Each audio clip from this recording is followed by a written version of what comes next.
We'll choose hope over fear. I'm gonna bomb the shit out of them. Facts over fiction. Now, the virus that we're talking about having to do, a lot of people think that goes away in April with the heat. Fairness over privilege. Get that son of a bitch off the field. But while I'll be a Democratic candidate, I will be an American president. Very fine people on both sides. Did you ever think, let's start out with the good, election cliche. Wow, I never thought we would get to this moment. Could you believe it? Wow. Wow, it's hard to believe. Oh my God. All right, so if you're listening to this on the day it comes out, that will be Monday, tomorrow, one day before Election Day. This is our election show? I don't know. We're going to think of a good name for it. But yeah, this is wild. This is kind of strange that we're here.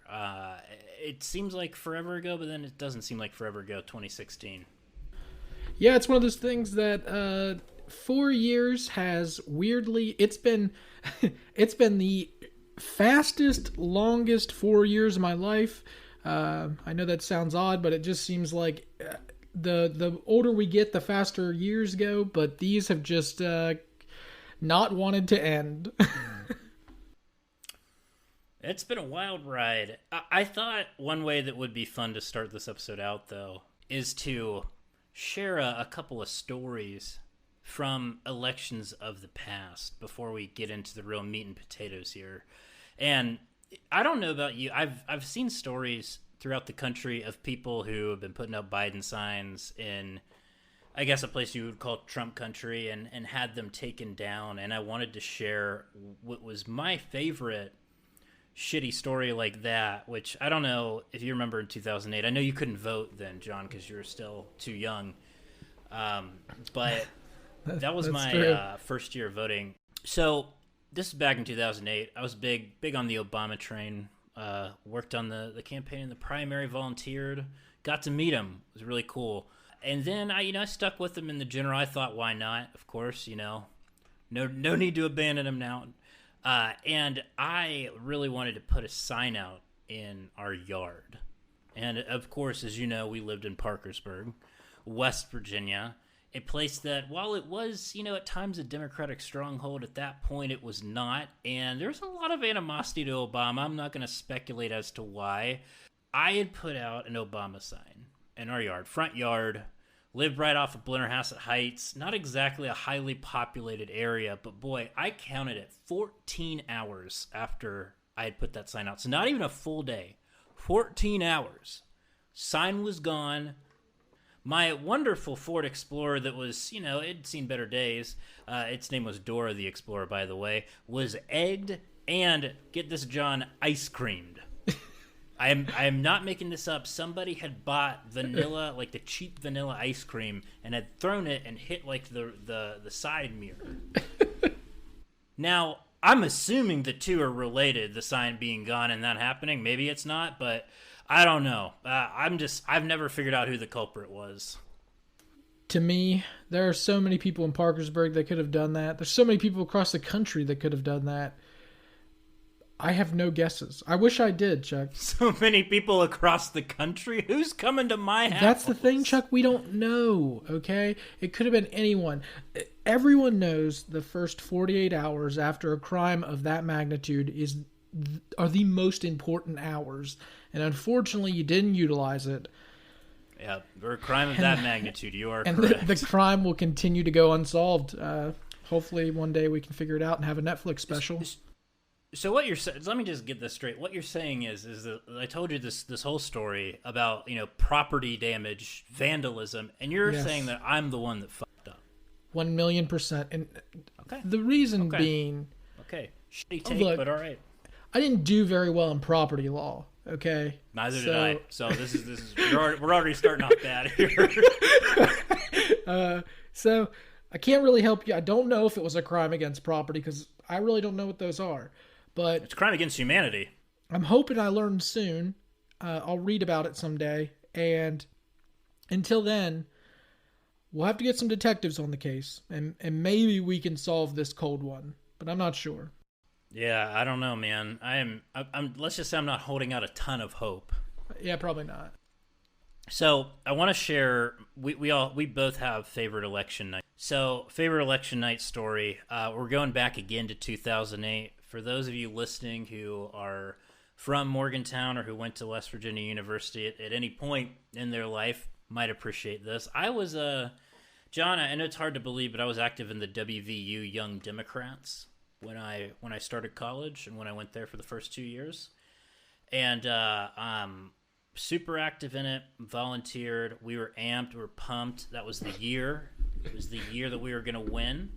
And we registered a shitload of voters in West Virginia. It was a lot of fun. We actually won a contest and got tickets to the inaugural ball, but that's a story for a different day of why I wasn't able to go. But we rented out the VIP room at this over 21 bar called the Lazy Lizard. I say duh because it was I know what that is. Yep, Yeah. you know it.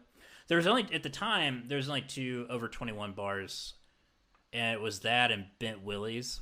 Still there. Is it really? Yeah, Bent Willie's still there. Okay, great. Well, that's good to know. Well, they didn't have enough space for us, so fuck them. But somebody in the Young Dems had a hookup at Lazy Lizard. We rented out the VIP room for election night. So pumped. Got there.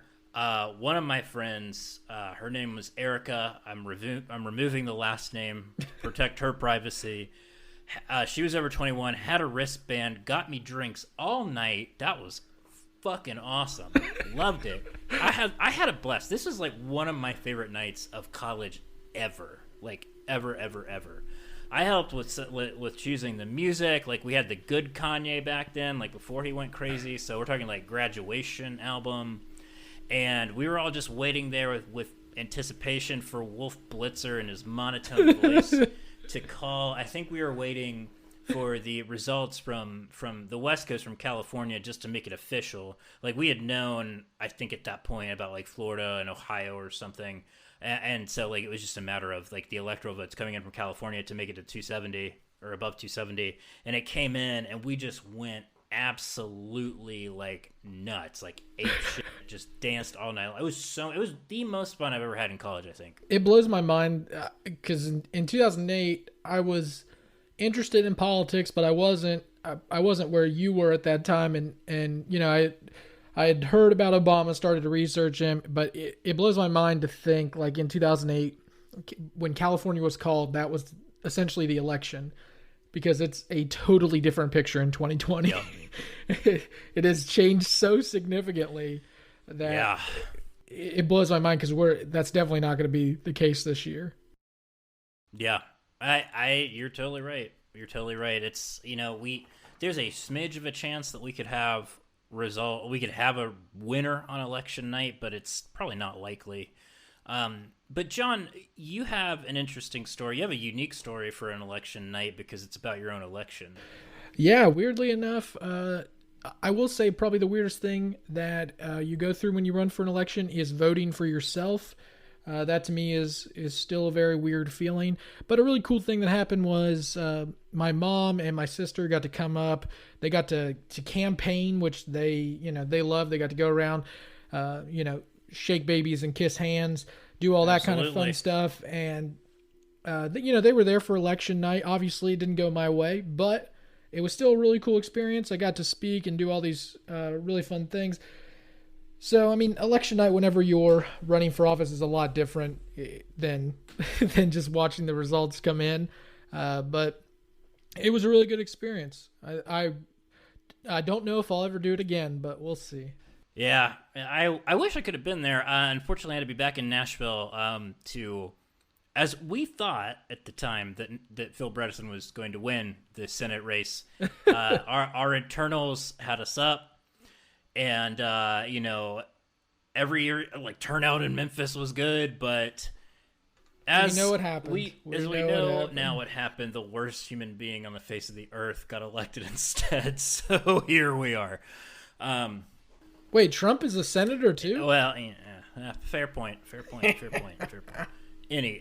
No, it's sad. I wish I could have been there instead. Anyway, Well, we've got some announcements before we get into the meat of the show here. First, we want to plug our live show, which if you're listening to this the day it comes out on Monday, it will be tomorrow, or for all of you, whenever you're listening to it, Tuesday, Election Day this week, 7:30 p.m. Eastern Time. Remember that Eastern Time, 7:30 p.m.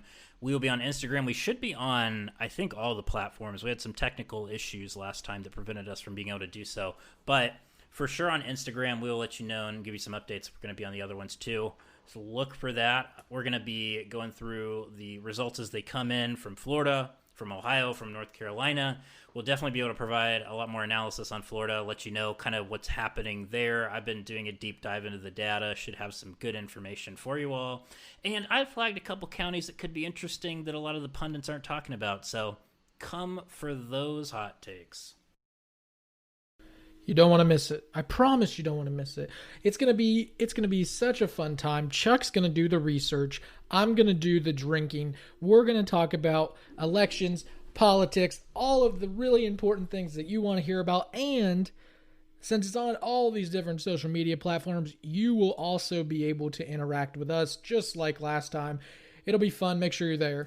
Absolutely. And and so the good part about it is that progressively throughout the night, John will get more drunk, so he will get more interesting. That is true. I have to drink to be interesting. Okay. Anyway, more importantly, I would argue though, are our new Patreon patrons. John, we got 3 more this week. Do you want to give them a shout? I am just as shocked as everyone, but 3 more came in. Kim, Barry, and Callie. If you rearrange Callie and Barry, it sounds like Halle Berry, so that's also another win for us. So I guess we could probably say Halle Berry is also a fan of the show. I'm just saying that. Yeah, I mean, I would love to see Halle Berry donate to the Patreon. Still holding out hope for that one. But yeah, for sure. Really grateful for all 3 of them. And if you want to check out our Patreon, we do exclusive segments every single week. We had one a couple weeks ago about Hillbilly Elegy and some of our reactions to it. This week, we're going to be telling some funny election stories that only John can tell our loyal patrons because it's not for public consumption. It's about his own election and also what some of the candidates are going through on Election Day in general. Some hot take inside analysis from Big John. There will be a link in the show notes for our Patreon. Check it out. You can subscribe for as little as $1 a month. We'd love to have you. It's going to be a good time. It's going to be a great time. These segments are fun. Yeah, they are. They're fun. And then I don't have to edit them. That's the best That's part. true. They are non-scripted, non-edited. They are just off the cuff. They're a lot of fun, but they're so fun, Chuck. We have to make them exclusives. It's the right thing to do. It's the rules, you know. It's unwritten podcast rules. We don't make the rules. We just do them. We just break them. We just break them. So last thing to point out before we get started, we're going to be going through several different states with the elections and talking about some of the bigger races. We want you to stick through all of it, but in case you wanted to skip to a particular state you're interested in, I'm going to be putting timestamps in the show notes so that you can find those very easily. But again, just stay for the whole thing because this is going to be great. But off the top, before we get into predictions, I want to make it very clear. These are not just things that we want to happen. These are actual predictions. We know that some people will probably be upset with some of these predictions only because their candidate, in our eyes, is not going to win the election. Some people will be super happy because, we predict it. To be fair, we are not the end all be all of elections. It turns out that things can happen circa 2016. So these are just predictions that we have made based off of statistics, data, things that we're seeing. So please don't post in the comments that you're upset that we predicted a certain way. It has nothing to do with, us hating on a candidate or anything like that. Truth. That's a good point, Big John. And with that, let's break it right down into it. And we are going to be doing predictions, I think, of all the Appalachian states, or most of the big ones, but we're going to be talking about a couple of the more important races. Let's go, Big John, first to the great state of Alabama. There's not going to be a lot of surprises here. What's your prediction for the state at the presidential level? In my notes, Chuck, I have Trump plus 1 million. Trump plus $1 million. Okay, wow, starting out strong, Donald Trump. The likelihood is Trump, in my eyes, Trump plus 20 would be my guess. I don't think it's close here. This is not a Joe Biden upset alert at all. No, I mean, I'm afraid that you are correct, but it really, what's going to be interesting, the only thing that's going to really, I think, be interesting, at least the federal level in that race, is going to be Doug Jones. He's really the only Democrat in the Senate that's kind of favored to lose their seat. Yeah. There's a couple of tight races, like Gary Peters in Michigan, who's, I don't think he's in too much trouble. Same with Tina Smith, but they're still a little tight there. But right. Doug Jones is the only Democrat favored to lose a seat. I think Doug Jones, I don't think that he actually wins out, but I think that he puts up a hell of a fight. He's a exceptionally good candidate there for the Democrats, and he's really, I think, helped build a little bit of an infrastructure down there for them. So I think his race will at least be interesting. Like I said, not in the business of predicting one way or the other, but I do think it'll be interesting. I'm in that business. If Doug Jones is not running during a President Trump election, Doug Jones wins. I'm predicting Doug Jones loses a seat. The Dems lose a seat in the Senate because of it. That doesn't mean they lose the Senate, but just that seat. That's just obviously my take on it. If it wasn't such a contentious election at the presidential spot, I would say Doug Jones wins. There's just going to be too much turnout to hurt Doug Jones. Yeah, I think you're right. It's going to be an interesting race regardless, though. Right. But Alabama, I don't think a lot happening there on election night. But one thing that's going to be really interesting is Georgia. North Georgia, Appalachian State. We talked about last week Gwinnett County being one really important county in Georgia. So, John, predictions for the presidential race here? This one's tough. Georgia is probably the hardest state for me. Because I have, I look at Georgia and I think, okay, they have these really strong Republican, conservative, Southern roots, and so it's really hard to overlook that. But you also have, kind of a changing of the tide. In my opinion, they should have a Democratic governor right now. If it wasn't for voter suppression, they would have a Democratic governor right now. But that's neither here nor there. I've got Trump winning +2. It could be, in my eyes, even closer than that. I don't know if Biden can overcome enough of the old conservative ways there.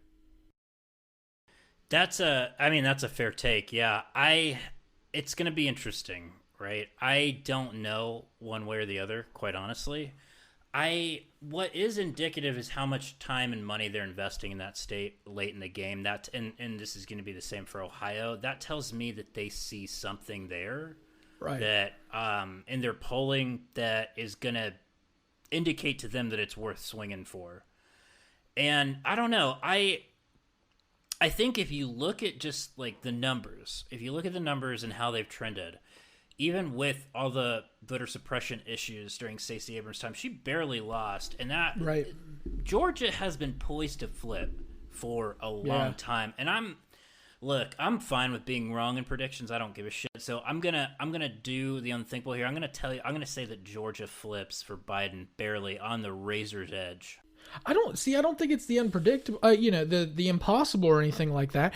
Biden could definitely win Georgia. The big issue to me is going to be turnout. I know turnout is at a super all-time high, but I need to see, obviously, one side or the other in terms of turnout. That the Republicans in Georgia are really, really nervous about this race. They're going to try and increase turnout as much as they can. I know nothing about the Georgia Democratic Party. I couldn't tell you, anything about it. But just based off, things that have happened in the, present time and last maybe 10 years, I'm still going to say that Trump, just squeaks by. It's going to be a nail biter for sure. And I bet you we're not going to be able to know the results for some time, but it will be one to watch. And I think in that same vein are the two Senate races there, John, United States Senate. You have incumbent David Perdue, Republican, up for re-election. I think he's a freshman, so this will be his first re-election race. He's running up against John Ossoff, who ran for, I believe, the Georgia 7 House race a couple of years back in 2017 and lost. This race is interesting. I don't think a lot of people thought it was going to be close, but it is on the razor's edge. I know I say that a lot, but boy, this one is tight. Yeah, this is one of those races that when announced that it was going to be, these two versus each other, I didn't think I thought it was going to be a blowout. I really like how do you say, I can never pronounce his last name. Ossoff. Like vote your ass off. Yeah, that's true. I really like him. I think that he is one of the few politicians that actually knows how to debate. He had the viral post where he calls his opponent a crook, and probably rightfully so. I have him losing this race, unfortunately. I say unfortunately because I'm a fan of his. Purdue, I've got winning. I think it's going to be close. It's probably going to be, I think, +3 is kind of what I see. The polling has shifted significantly because I think when this race started, it was +13. So it has moved. I'm not sure he catches up in enough time. Yeah, so one thing important to point out about this race, and I believe this is true for this one, it's definitely true for the other Senate race, is that one candidate has to crack 50% or else it goes into a runoff. Exactly. So you could very easily see this race going into a runoff. And I think that currently as it's polled, I think that's how it's going to end up, which is annoying as hell, but it also it could very much mean that the Senate will wind up being decided party-wise by these two races. This could be. I don't know what happens in a runoff. I think that if Biden and them can push turnout and build those margins in Georgia, and if Biden takes the state, I think that he can bring Ossoff with him. It's going to be tight though, and he's going to have to crack 50. And I don't know if he cracks 50, and so after that runoff, it's hard to tell. Yeah, I mean, this is me assuming that we have an outright winner. Obviously, that we could have this runoff in both races, but these are just me assuming that there's an outright winner. Somebody's going to crack 50%, but you could be totally right, and we all we have a runoff in one or even both races. That's true. It's very true. But the second race that we were mentioning too, and this definitely will not get decided for this election, it's going to go into a runoff, is Kelly Loeffler, who was the appointed senator to that seat, is running against basically a 3-person race right now with another Republican, Doug Collins, and then Raphael Warnock, who is the Democrat, who is really impressive, and I think he's really got a significant shot in the runoff to win this. I mean, last polling that I checked, Warnock was doing really well because, I mean, you got to think the other two were kind of splitting their votes, hurting each other. So, plus, her being appointed and doing all of the batshit crazy stuff that she's done only hurts her in the long run. Dumb as hell. Yeah. So to me, Warnock could win. I don't think it's on election night, but I do think in a special election you could see that seat flip. Oh yeah. Yeah, he's definitely not going to win an election night. There's just going to be too much dividing them. Okay. Yeah, I think we'll put a button on that for Georgia. There's a couple other races there, but we, for time purposes, aren't going to get into them too much. Kentucky, though. John, the great state of Kentucky, the bluegrass state. Predictions.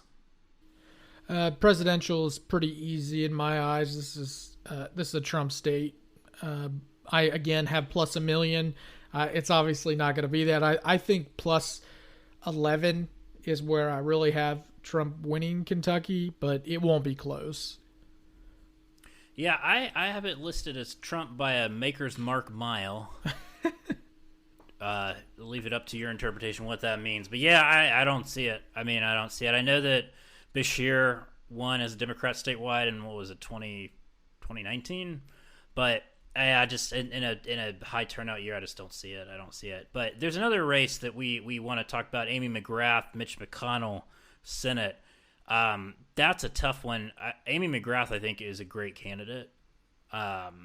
You have to have somebody tough to go up against Mitch McConnell. He's probably, despite him being the most unpopular senator, literally, She's probably also one of the toughest ones to beat. And Amy McGrath is tough as nails. I just don't see her edging him out, though.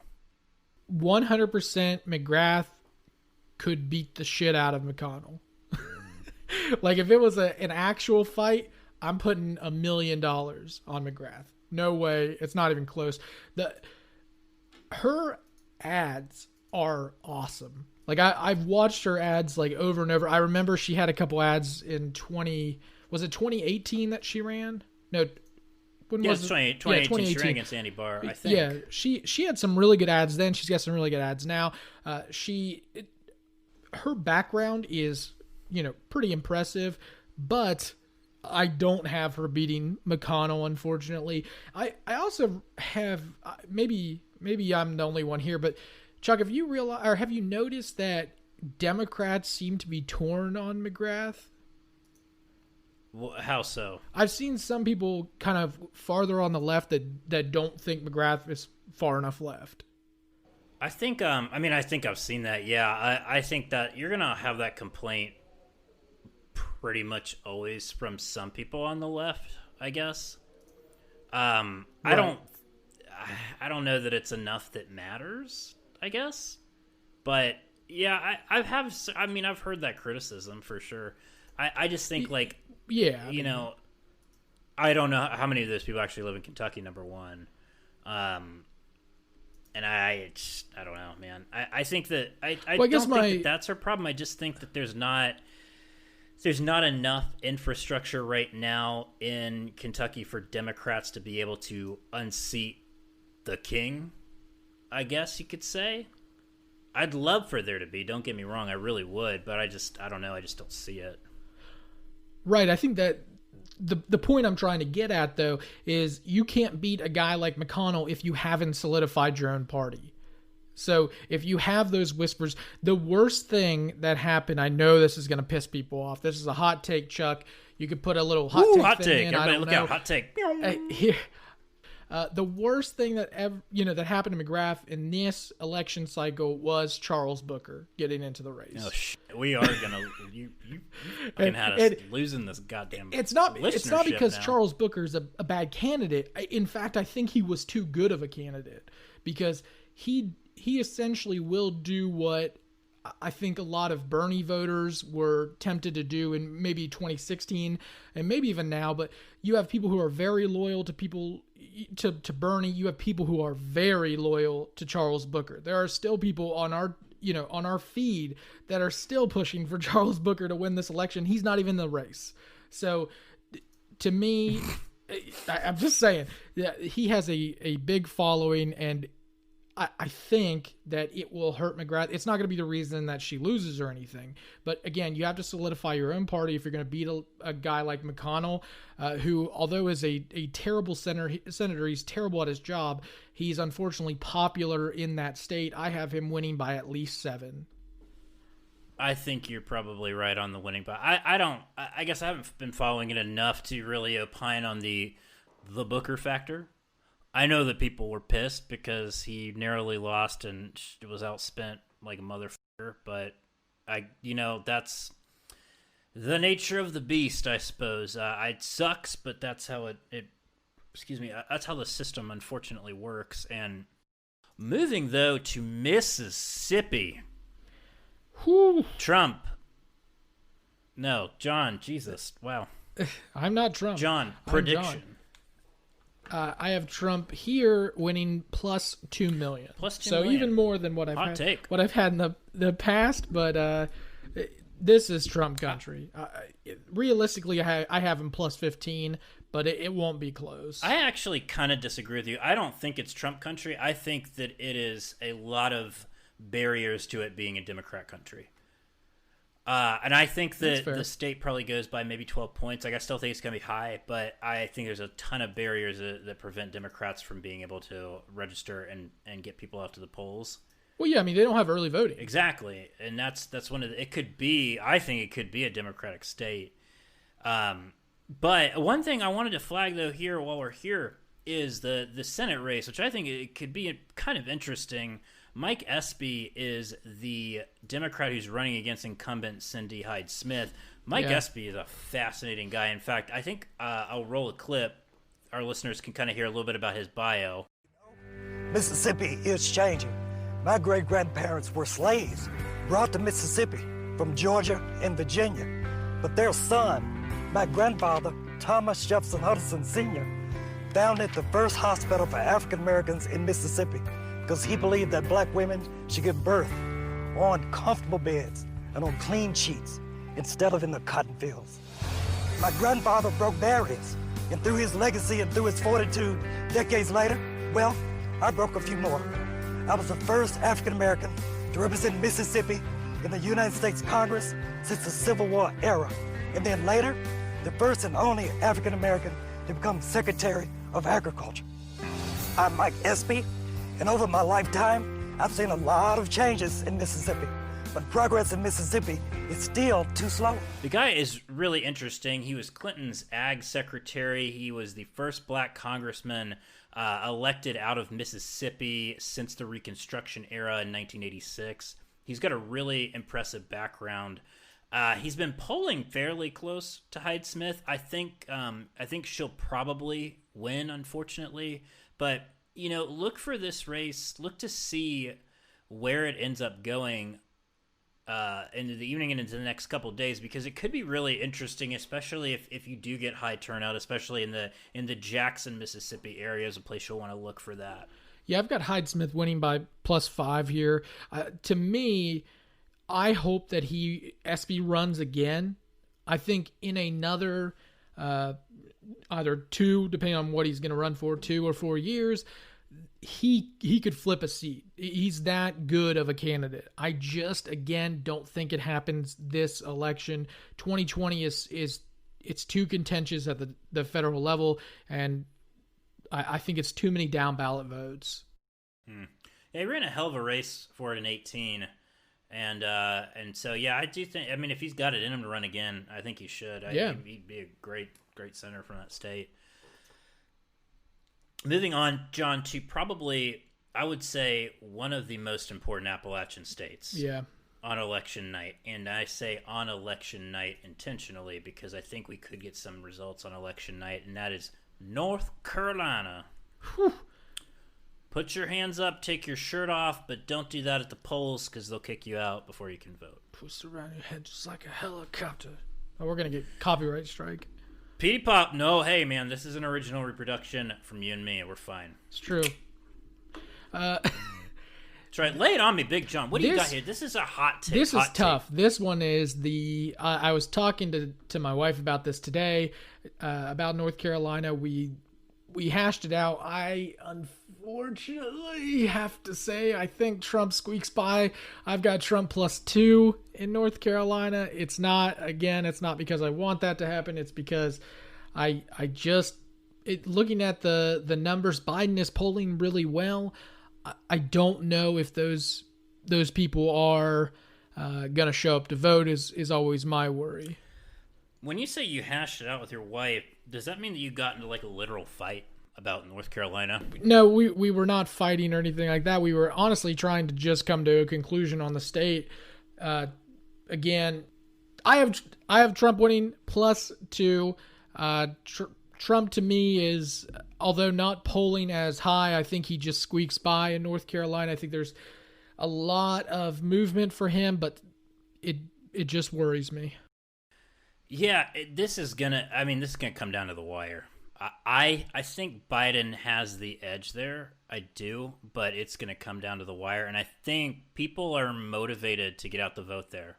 I really do. And that's because Democrats have invested a lot of time and a lot of money in North Carolina because it's been a swing state. Like, I think Obama, he won it once, lost it once, I believe, to Romney.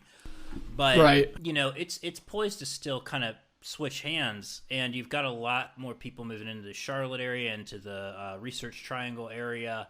It's an interesting state. I do think that Biden has a slight edge there, and I think what that's going to do is it's going to help our friend Cal Cunningham. If you look at the federal level, I think that'll help Cal Cunningham if he does win, because that Senate race is tight as well against incumbent Thom Tillis. Is he a Thom? Is he a Thom? He is a Thom, right? I don't remember. He's a Thom. I knew it. He's a guy that spells Tom with TH. He's a Thom. Thom Tillis. Okay. We're calling him Thom Tillis from now on. Thom Tillis. Okay. Thom Tillis. North Carolina is a weird one for me because I think it is the only state that I have where I predict Trump wins, but then I have Cunningham winning the Senate race. I've got him +2 for Cunningham, and to me that's very odd, but I think that Trump is able to bring other people over, and I think Cunningham is popular enough or looks popular enough to where it's still +2 in my eyes. Cal is cut from the cloth of North Carolina. He kind of embodies that North Carolina Democrat, very moderate, smooth kind of talker, but like progressive where it counts. I think that he's just got a really strong presence, really strong brand there. And even though he's got some of these scandal issues, I really don't think I don't think it's really moved the numbers enough for Thom to be able to get up there. And Thom just sucks. Like, he just is a shitty candidate. And he just is not well liked, and I just don't see Thom pulling it out. I think Cal Cunningham's got this. I think he's ran an excellent campaign, very organized, got the funding advantage. I think that it works out well for him. But just imagine Trump constantly having him going up and being like, you've got great senators here, including Thom. Well, you saw the other day when he was in Arizona. And he is like with Martha McSally, and he's like, "Hurry up, Martha! We don't have much time. Get up here and talk for a little bit." Like, wanted her to get up there, but not take up too much time from him because he likes her that much. It was really sad. He would call him Thom, yeah. I guarantee. Oh yeah, 100%. There is one race in North Carolina that we really kind of want to drill down on. That's North Carolina 11, the 11th congressional district. John, introduce our friends and listeners to the two candidates there. Well, I'm going to start with probably the person who is, he may not be my least favorite, but he is one of my least favorite candidates across the country right now, and that would be good old Madison Cawthorn. Is that how you pronounce it? Yes. Okay, that's what I thought. If you don't remember, you can look up his speech from the Republican convention. He was able to come out of his wheelchair, stand up, do the pledge, which that kind of stuff is awesome.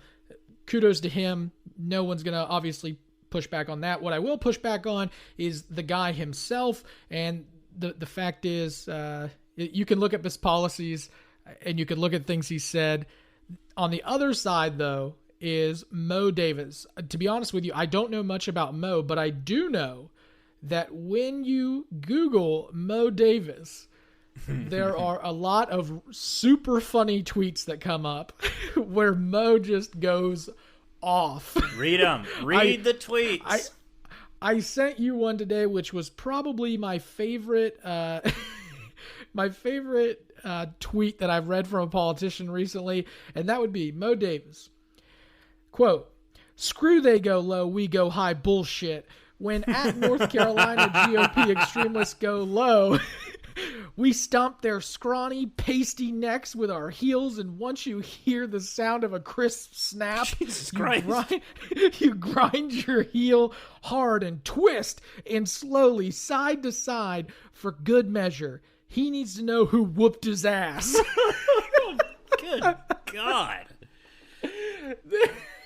Look, now you say that, like, there have been a lot of complaints about Democrats not being tough enough and not trying hard enough. I'm one of those people. Yeah, I think he may have punched the throttle a little too far past Rabbit, but I think he did what he had to do, I guess. Mo 100% listened to this podcast and heard me saying that Democrats were not strong enough in terms of pushing back. Yeah. No, that's not what I meant. Mo just got up there and he's like, asked and answered. Big John told me to do it. Just blame Big John. Big John. Who? Big what? Mo, here's the thing that worries me about Mo. I'm not sure who he'll curb stomp if he gets to Congress. He might just start curb stomping everybody. Doesn't care. I mean, they don't agree with him on a bill. It's time to curb stomp. I mean, that's the. So he may have a short fuse. That's all I'm saying. Yeah, and then on the other side, so first of all, I think for Mo, love the enthusiasm. Oh, yeah. Really do. Tone it down a little bit. Just kind of, not even tone it down. Rein it in. Yeah. Rein it in. If you rein it in, bring it in a little bit. And then He you'll be also all right. calls President. I have to tell you this. He calls President Trump's supporters maggots. Yeah, that's fucked up. That's bad. That's That's not good. No. No. Well, let's talk about the guy on the other side. We got Madison Cawthorn. He is the ripe old age of 25, so he's younger than both John and I. He turned 25 in August. Turned 25 August 1st. Gee, Yep. golly. So this guy, again, when you say cut from the cloth of the Republican, like, I don't know. Oh, yeah. Like, you open a book and design your own Republican. Like, this guy kind of does that. He, as a teenager, of course, he worked at Chick-fil-A, so, I mean, of course he did. Which, no shade, but, I mean, there's a lot of great people that work at Chick-fil-A, but it just kind of fits the profile. So I worked at McDonald's. Important, though, context for this seat. This seat used to be Mark Meadows. It was Mark Meadows' seat. And Mark Meadows now is the White House Chief of Staff to Donald Trump. And so Mark Meadows endorsed Cawthorn's opponent in the primary. Cawthorn beat him, which is funny because Cawthorn used to work for Mark Meadows. I did not know that. Yeah, he was not. So Meadows nominated him to the United States Naval Academy, which that's pretty straightforward for most people that are applying to the state. I believe he was a staffer, though. I believe that he was a staffer for him. I will say the one thing I do feel bad. I do feel bad for Madison is that Madison obviously was going to go into the Navy, and then the accident happens, which you don't wish that on anybody, which is terrible, and of course to me, like, obviously I like to see everyone feel comfortable running for politics no matter what your background is. It's just the fact that I hate his politics. Yeah, I do too. And he's also had a lot of like questionable okay, so let me just backtrack here because I actually looked this up. Madison Cawthorn said he worked full-time for Mark Meadows. Record says he didn't. Oh my God. So, fact-checking myself in real time, but in my defense, I was relying on what he said. Holy crap. Yeah, so I just imagine if you were to make like a drink, you know the Powder Puff Girls? You ever seen that show? Yeah, of course, man. You know, it was like a little bit of sweet and a little bit of whatever. Sugar, spice, and everything Sugar, spice, and nice. everything nice, right? This would be like sugar, spice, and everything Republican, and then he would be the one that's shit out because he is. I mean, he looks like a Republican. He talks like a Republican. He is what the Republicans want to put up, and to me, it kind of should tell you how bad of a campaign he's running when this seat and this district is really far right in terms of the numbers. And for him to actually have a fight on his hands should show you how bad of a candidate he actually is. Yeah, it really, I mean, because he's really had some very questionable things he's done. There was, I think, an Instagram post where he was saying some pretty, I'm trying to find it, some really like insensitive, awful things about World War II. I'll look for that here in a second. But you're right. I think, this is a +9, +10 Republican seat, and it's considered lean Republican / toss-up. That's insane. He also has allegations of, I think, sexual misconduct is what I would classify it as. Him being aggressive in terms of a sexual nature. So, I mean, he has stuff that's obviously going against him, that's dragging him down. This should be an easy Republican win. Like, if you'd have told me, even 2 years ago that this was going to be a seat that was up for grabs, I would have called bullshit. Yeah. Oh, this was one of the posts. So in 2017, he was posting at, let's see, where was it? It was at Eagle's Nest, which is one of the former homes of Adolf Hitler, and he posted a picture with his brother and said, quote, "The vacation home of the Fuhrer. Seeing the Eagle's Nest has been on my bucket list for a while. It did not disappoint. Strange to hear so many laughs and share such a good time with my brother where only 79 years ago, a Supreme Evil shared laughs and good times with his compatriots." Yeah, I remember that one. Which is fucked up, like, number one. But I do like Mo Davis's response, which was, "Hitler's vacation retreat is not on my bucket list." And then he drop kicked a kid next to him. Yeah, he probably did. Yeah, no. And then he ate a snake live. Yeah, whole. I feel like he's like that kid who in elementary school would walk up to you and go, "Want to play Knuckles?" Well, Bloody Knuckles is he's already got like blood-soaked quarters. Yeah, it's just blood everywhere. Want to play?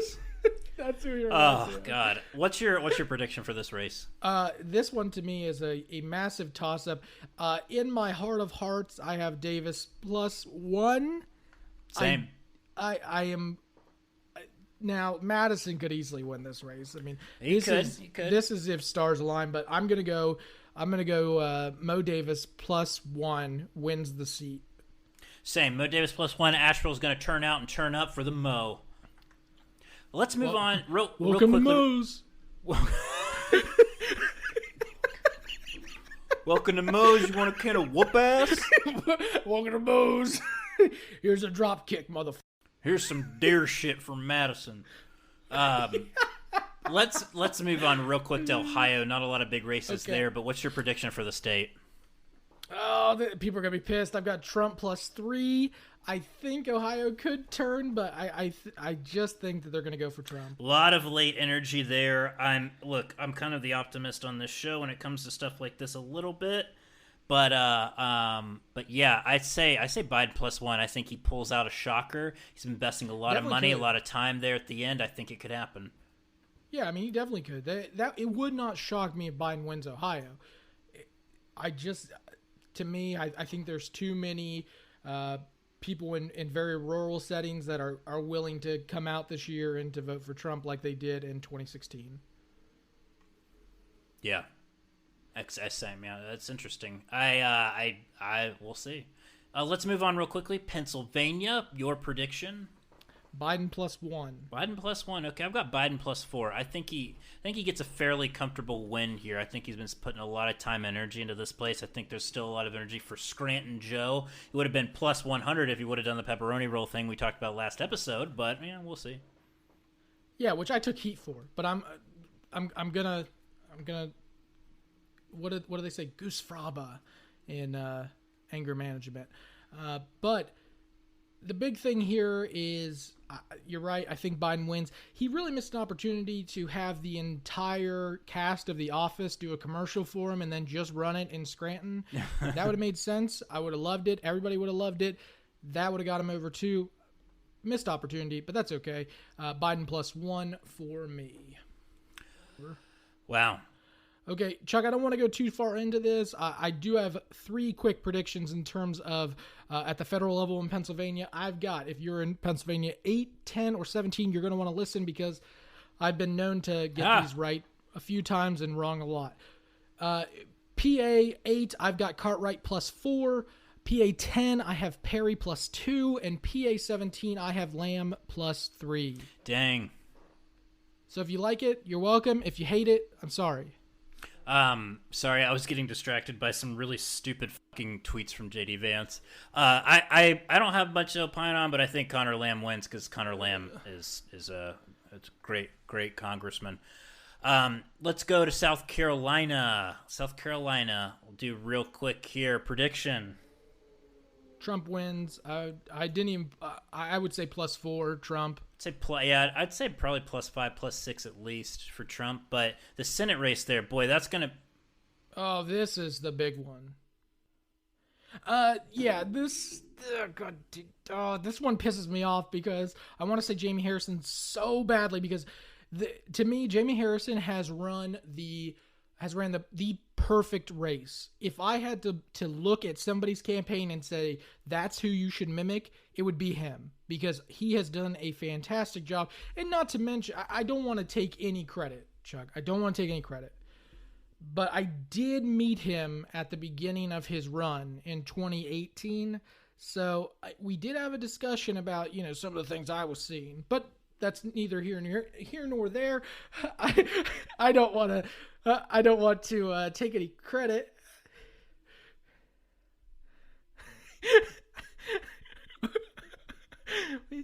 Well, we did have a talk.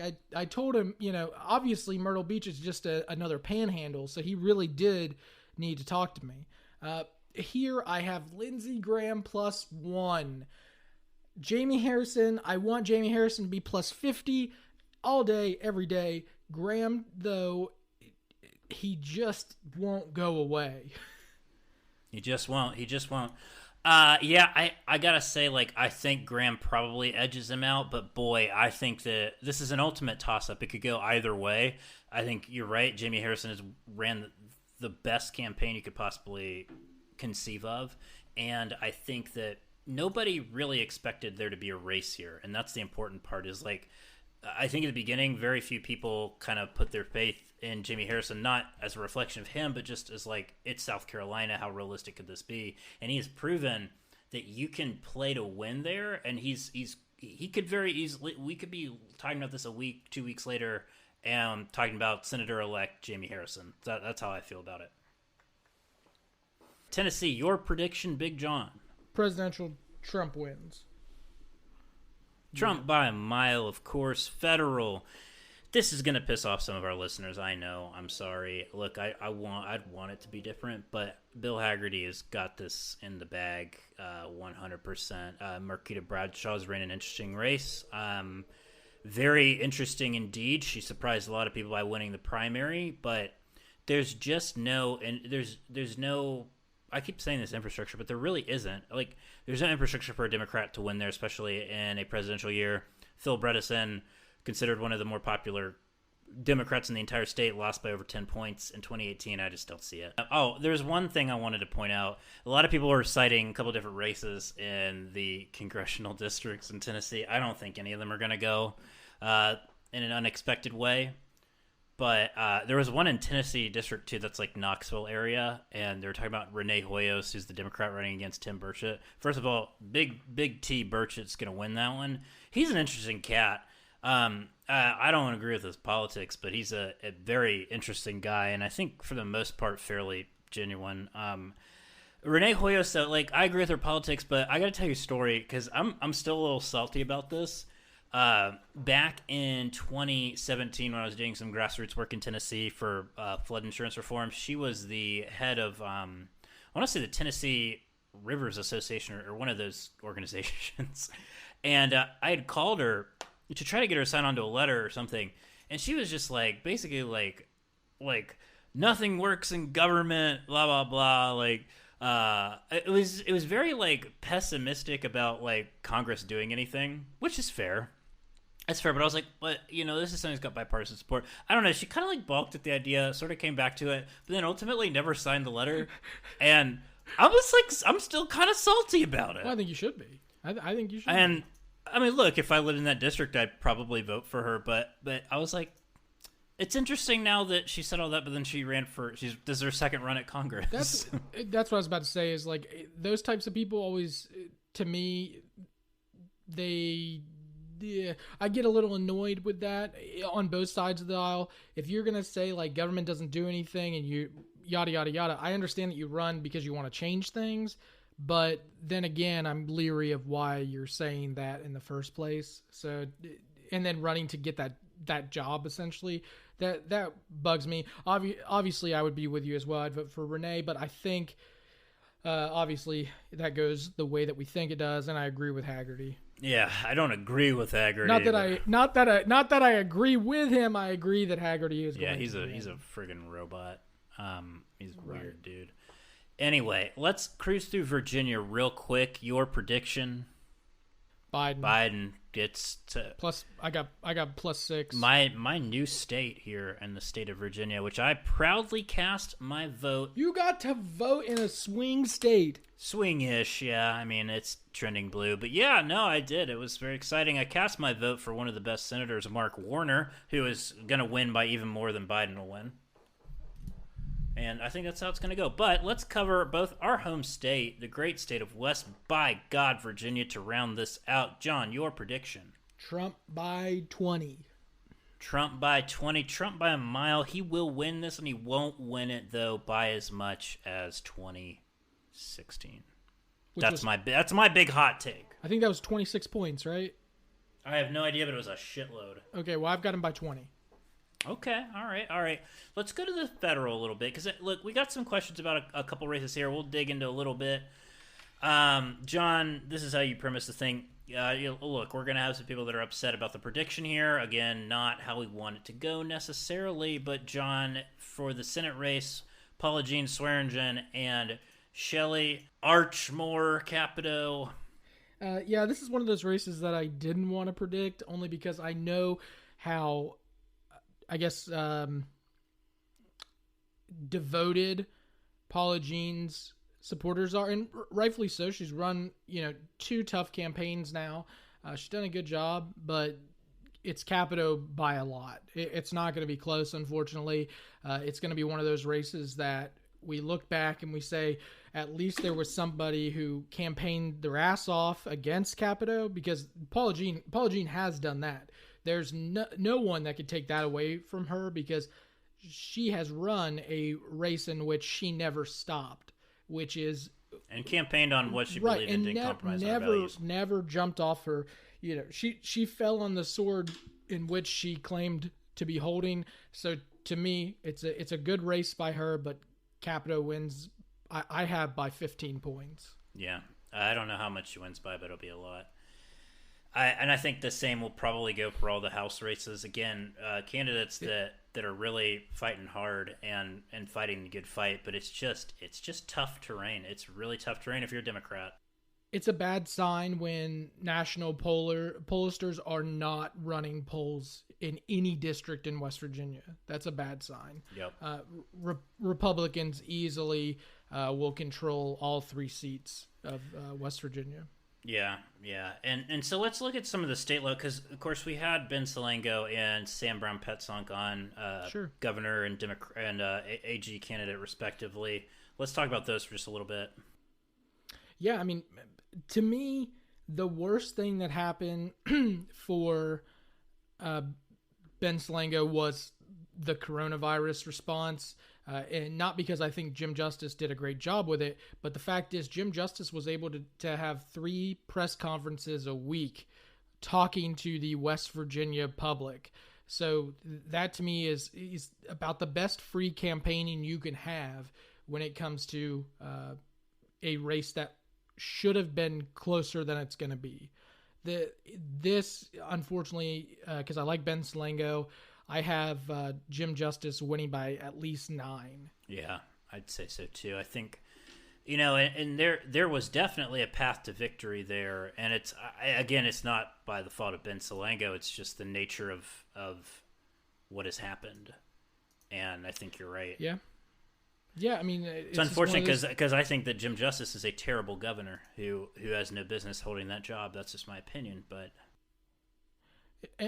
And the thing is, Ben, the thing that upsets me the most, and the thing I hate about politics, is that just a few months before Ben Salango announced he was running for governor, Jim Justice was talking about how good Ben was as a commissioner. So, and then for him to flip it and say, like, he's a terrible commissioner, he doesn't know what he's doing, he's a bad attorney, like, him saying all these things is just downright wrong, and it just shows you that right now Jim Justice is willing to flip-flop in terms of what he's saying and then what he does. Well, he's got a good track record on that, John. He actually flip-flop parties, so... Yeah, he is very much known for that. Well, Sam Brown-Petzonk, any chance he could unseat Patrick Pillbilly Morrissey? Pillsbury.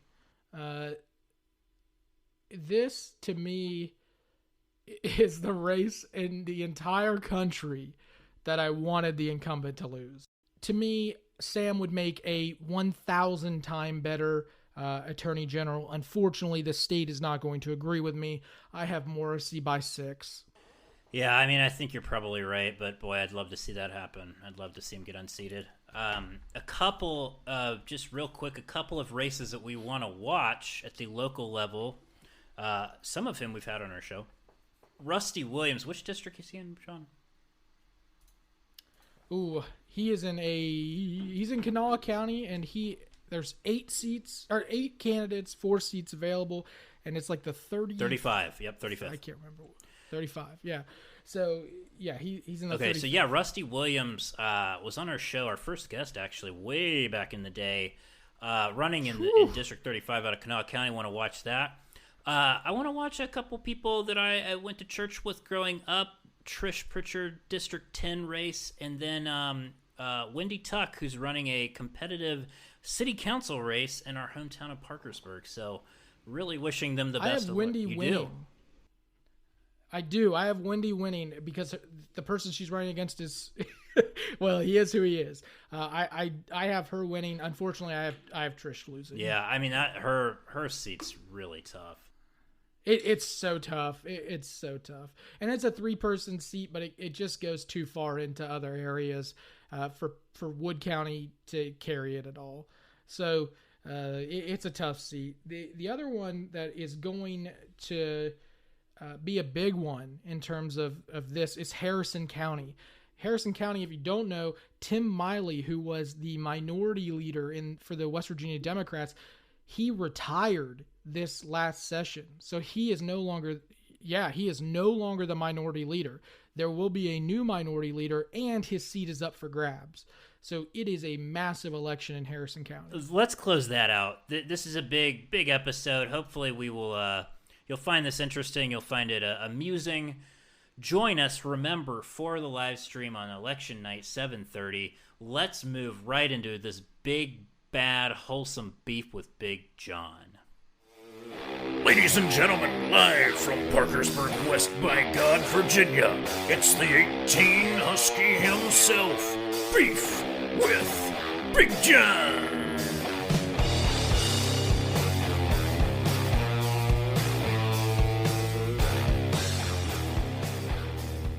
This week's beef is pretty straightforward. It will not take me long because I know this is a long episode. This week's beef is with the Kentucky police. Essentially what happened is they had a training where they decided that it was a good idea to use a quote from Hitler and to urge what they call ruthless violence. So they have a PowerPoint because why not? And I'll just read it to you real quick and you'll understand why I've got beef. The headline or the title is Violence of Action, and then it is bullet point. Ruthlessness without anger, controlled aggression without anger, able to meet violence with greater violence, a mindset void of emotion, where perception, analysis, and response merge into one process. Perceptions and actions are not hindered by the potential of death, by the loving father, spouse, and friend, as well as the ruthless killer. This is insane. At the bottom of it, here's the quote. The very first essential for success is a perpetually constant and regular employment of violence. Do you know who said that, Chuck? Adolf Hitler. Hitler said that. Who in there? Why is there so many people who are just ready to willy-nilly say nice things about Hitler or use his quotes? That is never okay. Stop yourself if you ever think, maybe I will use something from Adolf Hitler, even if it's like a salad fork from his house. No, don't do it. This is insane. Chuck, I do have to tell you something hilarious about this. So we always talk about New York Times, Washington Post, all of these really top-end journalists. Chuck, this story was first reported by a high school newspaper. Yeah, get it. That high school journalism. Manual Red Eye, which I'm sure they do not have an eyes on sports, but we'll talk about that later. From Louisville, Kentucky, they were able to put this to press and beat all of the other major, journalistic, organizations. So good for them. Good for them. Organizations. Good for them. Bad for the Kentucky State Police. That's definitely who I've got beef with this week. Yeah, fuck them. That's, as two alumni from the Parkersburg South Continental Clarion. Woo! Very, very, very good stuff. Love to see that student journalism. Anyway, great beef. Nice, solid, compacted beef. Really appreciate that. Great episode. Hope you all have enjoyed it. And great episode. Join us again for the live stream. Make sure you do that. Check out our Patreon. Check out all of our social media. And we will be back next week. And maybe we'll know the results of the election. Maybe we won't. Who knows? Maybe we will cease to have a country. If so, we'll still be right here.